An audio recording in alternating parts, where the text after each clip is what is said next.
Es una pregunta seria.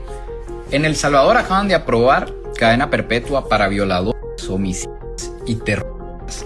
¿Qué opinan de la cadena perpetua y de que algunos digan que se tiene que quitar el régimen de sección? No, para nada, hay que siga hasta ¿Que siga? hasta donde lleguemos. ¿Y Sí, la no, cadena excelente. perpetua que Mejor todavía, que no Mejor. salgan de ahí esa gente. Y hay un montón de gente rasgándose las vestiduras, que cómo puede ser posible. Es realmente impactante y estoy todavía un poco con sentimientos muy encontrados. La verdad que fue imposible para muchos de nosotros no contener las lágrimas. Pero si usted no es ni violador, ni homicida, ni terrorista, no importa. Esa es mi pregunta, o sea, de verdad, ¿cuál es el problema? Quiero entender. Mire, ¿y qué opina de algunos extranjeros que están opinando de que eso es malo aquí en El Salvador? Lo que pasa es que como ellos no han vivido la experiencia que uno ha vivido, la pérdida de un hijo. Yo perdí un hijo. Usted perdió a su hijo. Por causa de esas personas que están ahorita. Así que hay que que paguen. Señoras y señores, esta pregunta es contundente y hay que hacerla. ¿Cómo es posible que haya un sector que está poniéndose del lado de violador, de asesino, de terrorista? ¿Cómo es posible que están atacando al mandatario que por fin ha hecho algo para proteger a su pueblo? Y que ahora hay una fuerte campaña de medios de comunicación, de organismos internacionales, de ONGs, de expertos, atacando al señor que por fin le ha dado paz a sus ciudadanos. Y es que, señoras y señores, la defensa histórica de los criminales, una paradoja que prioriza a los victimarios sobre las víctimas. Históricamente en América Latina y en buena parte del mundo hemos sido testigos de una férrea defensa de los criminales por parte de organismos internacionales, ONGs, periodistas y lo más grave por políticos que en lugar de confrontar el problema lo romantizan. Libérenlos ya, libérenlos ya. Porque yo sí estoy convencida que muchos de esos chicos que delinquen no querían ser delincuentes. La venganza de la sociedad por haber cometido un delito una persona. Que se porten bien porque hacen sufrir mucho a sus mamacitas. ¡Ay! ¡Me muero de indignación, presidente! Estos actores condenan sistemáticamente cualquier política que enfrente con firmeza al crimen organizado, las pandillas o a los delincuentes. En su lugar impulsan un enfoque humanitario que trata a los victimarios como víctima del sistema. Proponen más rehabilitación sin castigo real, excarcelaciones masivas, políticas de abrazos no balazos como se vio en México durante años. Abrazos, no balazos. Incluso otros grupos que hayan cometido actos violentos, etcétera, dentro de sus códigos hay principios de nobleza, de honor. Abrazos, no balazos. A mí los Latin Kings me recuerdan mucho a los Boy Scouts. Yo también he sido Boy Scout a los 7 años. Que no es lo mismo. Después te dicen, bueno, uno decide ser delincuente. Uno no se esfuerza lo suficiente. Sí. Y mi hijo sí robó. No robó para comer, ni para vestirse, ni para calzarse, porque todo eso se lo daba yo. Bueno, todos no tenemos las mismas condiciones cuando tenés una cama calentita, un techo, cuando tenés la panza llena, cuando tu viejo tiene el laburo y tenés todo garantizado. Un énfasis exclusivo en causas estructurales como la pobreza, ignorando la responsabilidad individual y la necesidad de orden. Mientras tanto, los criminales se aprovechan de estas debilidades, extienden su control territorial, extorsionan, asesinan, someten a poblaciones enteras, generando un ciclo de impunidad que deja a los ciudadanos comunes como rehenes. Siempre tener presente que son gente que decide dañar a su prójimo. Tienen autonomía, tienen agencia, son personas libres para el bien y para el mal.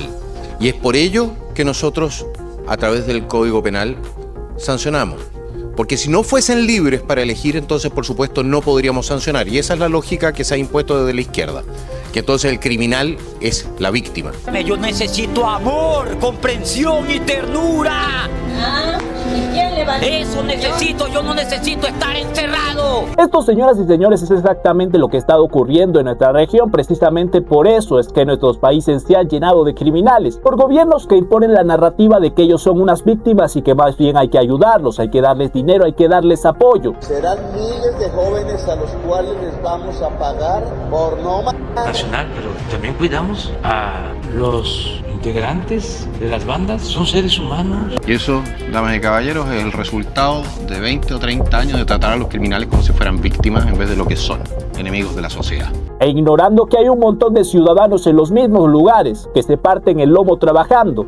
encuentran la manera de sacar a sus familias adelante sin tener que apropiarse de los bienes de otros. Y el progresismo y la izquierda ha construido todo un relato para romantizar el crimen. Es un asunto de estrategia política. Abrazos, no balazos. Cambio de recursos a cambio de no entrar o dejar de estar en bandas. Porque ya sabe de que cuando se necesite defender, en este caso la transformación, se cuenta con el apoyo de ellos. Por eso les molesta a aquellos gobernantes que con mano firme han combatido a los malos y los han metido a la cárcel. Pero cuando nos hacemos la pregunta ¿por qué razón? ¿Por qué razón? Esta gente se pone del lado de los malos. ¿Por qué razón? Este sector de la política, acompañado de medios de comunicación, hemos visto a periodistas que dicen que les da ganas de llorar cuando ven a los pobres pandilleros. Es realmente impactante y estoy todavía un poco con sentimientos muy encontrados. La verdad que fue imposible para muchos de nosotros no contener las lágrimas. Y sobre todo por estos periodistas adoctrinados, yo no entiendo en qué al nivel que pueden llegar estos periodistas de repente. Yo no sé, tantos años estudiar en una universidad donde papito les pagó el estudio y sin embargo adentro conoce, lo adoctrinan también porque tenemos una gran cantidad de estos periodistas zurdos de repente y que con tal de llevar la contra, huevón, hablan huevadas, escriben huevadas y defienden huevadas. ¿De qué lado vamos a estar? ¿Del lado de los pueblos que son víctimas? ¿O del lado de toda esta gente que tiene la mente fundida y prefiere ponerse del lado de los criminales? ¿Cuál puede ser la causa de esta postura? ¿Por qué no buscan solucionar el problema de raíz? Las razones son múltiples y profundas. En primer lugar, un dogma ideológico predominante en círculos progresistas y en muchas instituciones internacionales. La creencia de que el delincuente es siempre producto de la sociedad, nunca un agente moral responsable. Esto deriva de corrientes criminológicas que priorizan los derechos humanos del agresor por encima de la seguridad y la vida de las víctimas. En segundo lugar, una desconexión elitista. Muchos de estos defensores, diplomáticos de Ginebra, activistas de ONGs, que son financiados desde el norte, periodistas urbanos o políticos de élite, viven en burbujas seguras, lejos de los barrios controlados por las maras o carteles. No conocen el terror diario de una madre salvadoreña que perdía a sus hijos en la guerra de pandillas, ni el México que paga cuotas al narco. Desde su pedestal moral se siente con autoridad para dictar cómo deben actuar los pueblos que sí sufren el horror. Estas son algunas de las causas por las que esta gente se siente tan empática con los criminales. No conocen la realidad de los pueblos que sufren a estos delincuentes. Ellos tienen esta ideología de que ellos son unas víctimas del sistema, que es por la pobreza, y por esto hay que ayudarlos y beneficiarlos. No ayudemos a las víctimas, ayudemos más bien a los victimarios. Aparte de esto podríamos agregar otra de las causas, y en la sociedad la complicidad. Esta se da también en nuestros países.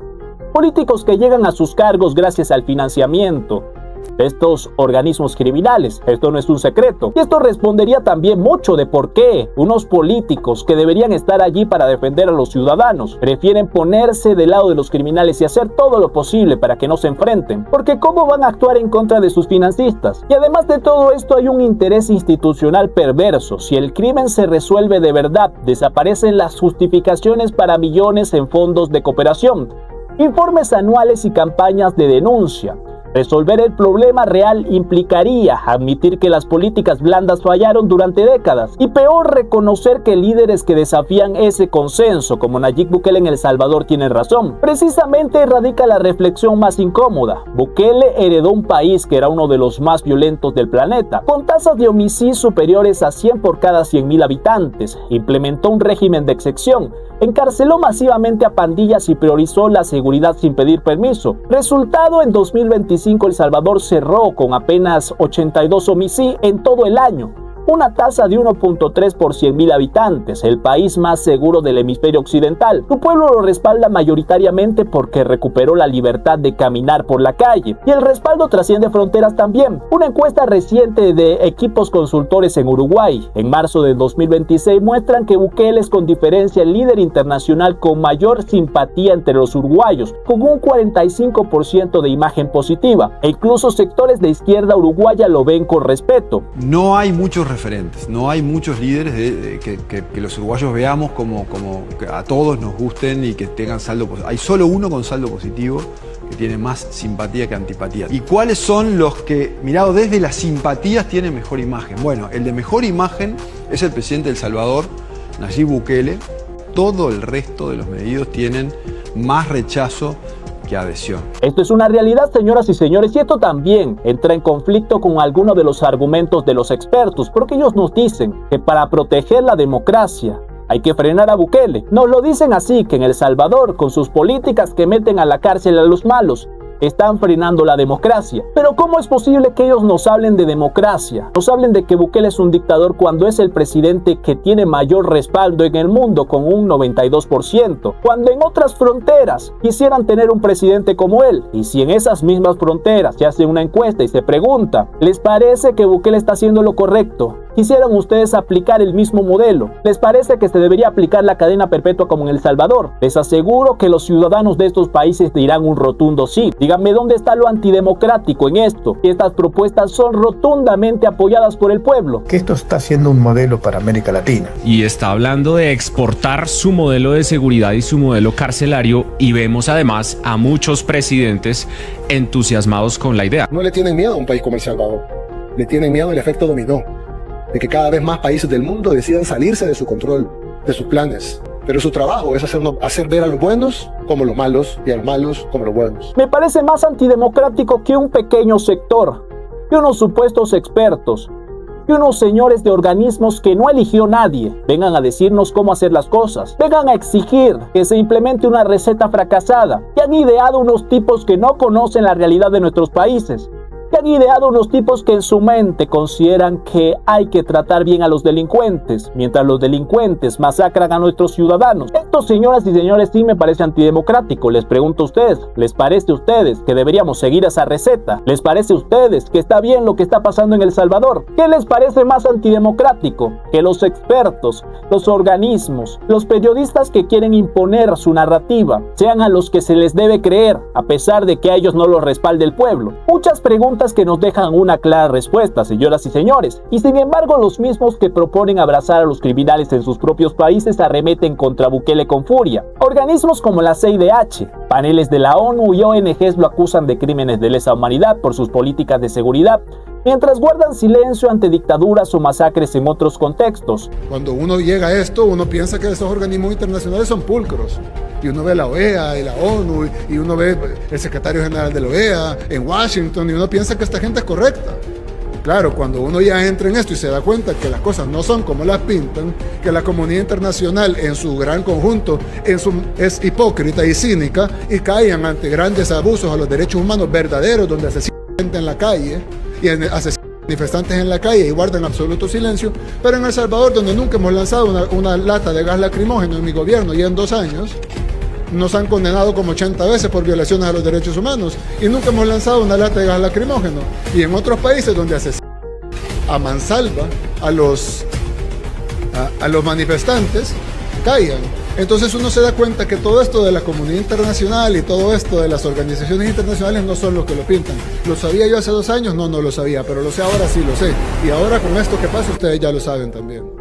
Estos ataques, por supuesto, no vienen del pueblo que fue víctima, los salvadoreños que les tocó enterrar a miles de inocentes, y no de un sector minoritario, activistas desconectados, intelectuales de escritorio y políticos que nunca han vivido un toque de queda impuesto por pandillas. Se sienten con la autoridad moral de decirle a naciones enteras cómo deben resignarse al crimen, mientras en sus países seguros siguen promoviendo las mismas recetas fallidas. Como les digo, señoras y señores, si se le pregunta al pueblo que ha sido víctima, les dirá un rotundo no. Los salvadoreños, que son los más importantes cuando se está debatiendo todo esto del Salvador, respaldan al presidente Nayib Bukele con un 92%, y vean ustedes estos ejemplos de cuando se le pregunta a los ciudadanos si les parece bien lo que está haciendo Bukele, si le parece bien estas políticas. ¿Por qué razón ellos quieren que continúe esta estrategia de enfrentar así de firme a los criminales? ¿Qué opinan de la cadena perpetua y de que algunos digan que se tiene que quitar el régimen de sección? No, para nada, hay que siga hasta hasta donde lleguemos. ¿Y la cadena perpetua? Mejor todavía, que no salgan de ahí esa gente. Mire, ¿y qué opina de algunos extranjeros que están opinando de que eso es malo aquí en El Salvador? Lo que pasa es que como ellos no han vivido la experiencia que uno ha vivido, la pérdida de un hijo. Yo perdí un hijo. ¿Usted perdió a su hijo? Por causa de esas personas que están ahorita. Así que hay que paguen. Sí. Un gustazo, amigo. Gracias por compartir su opinión. Cuídese. Bendiciones. Ya ven, Estas son las opiniones que se tienen que escuchar. No, un hijo perdió. Hijo de puya, imagínate. Oh, man. Un hijo perdió. Por eso es que yo les digo que aquí a estos espacios es donde tienen que venir los medios de la oposición a entrevistar a la gente. Sí. Porque aquí es donde van a escuchar las opiniones que de verdad valen. Estas, señoras y señores, son las respuestas que no vienen de estos expertos, de estos intelectuales, vienen de la gente que ha sido víctima, de la gente que quiere que se les resuelva el problema y que los criminales no los siga afectando. Esta doble vara no es casualidad, revela un problema estructural, una élite transicional que prefiere mantener el status quo narrativo. El pobre delincuente es víctima antes que admitir que la seguridad dura funciona. Mientras tanto, la gente común, la que pierde familiares, la que no puede salir de noche, la que ve cómo sus hijos son reclutados, clama por resultados, no por discursos. Bukele demostró que sí es posible. El resto del continente tiene dos opciones: seguir abrazando a los criminales o empezar a defender a sus ciudadanos de verdad.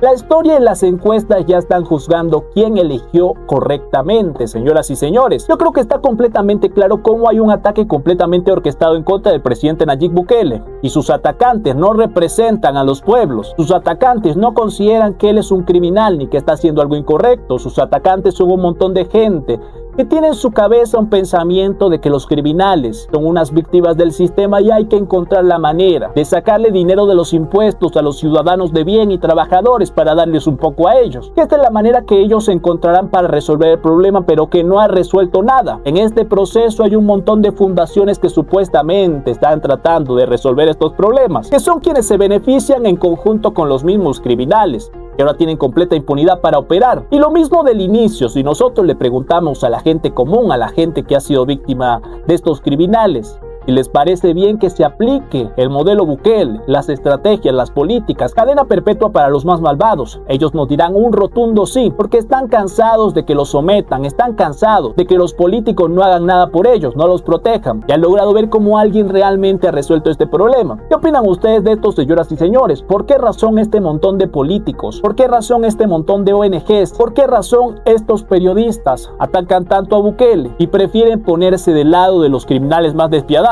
Déjenme su opinión en los comentarios. No olvides dejar tu like, comparte este video, muy importante, comparte este video en tus redes sociales, en WhatsApp, en Facebook.